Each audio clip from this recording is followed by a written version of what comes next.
Кыргызстан элине, Өзбекстан элине ушу чек арада жашаган биздин тургундар менен жакшы алакада болсун деп көп келишимдерге кол коюшту Ташкентте. Ошонун бир нече документтери бул биздин областка, Баткен областына тиешелүү. Эми биздин тургундардын баары билгендей, биз Фергана өрөөнү менен, Фергана областы менен чектешпиз.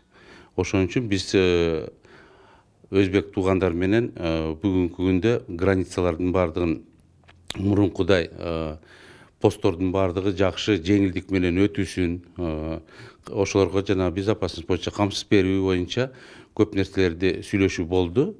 Ошонун ичинде жанагы Сок анклавы боюнча дагы сөз болду. Биринчиден жеңил самолетторго аларга уруксат берилди. Алар жана өзүнүн местный авиалиниялар менен учушат.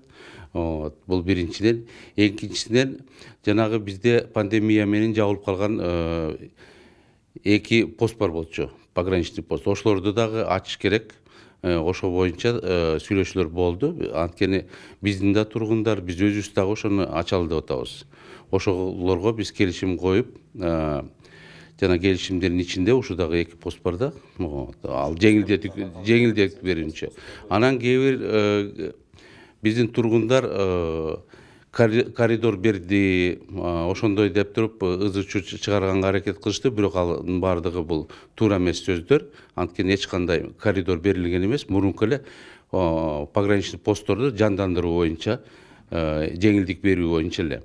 Анан жанагы пограничный контроль деп коет, паспортный контроль. Ошонун баардыгына жеңилдик берилет. Анткени биздин кол коюлган маселелердин ичинде экономикалык жактан көп документтер болду. Анткени биз совместный предприятияларды ачалы деп атабыз Баткен областында. Бияка инвестициялар келет, көп орундар болот. Анан биздин товарлардын көбүн ошол жака реализация болот. Бул эмне себептен ошондой болуп атат? Анткени биз Баткен областында азыр контрабанда маселелерин жана аткезчилик маселелеринин баарын буйбуз 100%. Ошон үчүн биз азыр легальный бизнес болсун деп атабыз. Ошонун баарын налог төлөп, ошонун баардыгы местный бюджетке акча түшсүн деп атабыз. Анан ошондой эле туризм боюнча биздин жерге көп Фергана өрөөнүнөн көп тургундар бияка келип Шакымардан да эс алабыз дешип атат. Ошолордун баардыгын курортный сезон болот. Ошого биз даярдык көрүп атабыз. Анткени биздин да тургундар ошондо көп пайда көрүп алсын деп атабыз.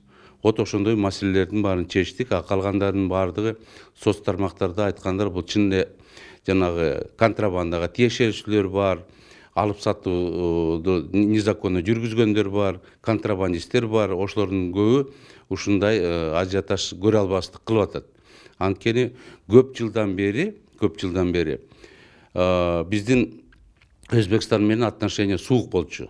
Эми Мирзиёев менен дагы биздин президент Садыр Жапаров дагы ушунун баардыгын жылуу катташка өткөрүп, өрчүндөтөбүз дегенди көбү көрө албай эле жанагындай чагымчыл иштерге барып атат.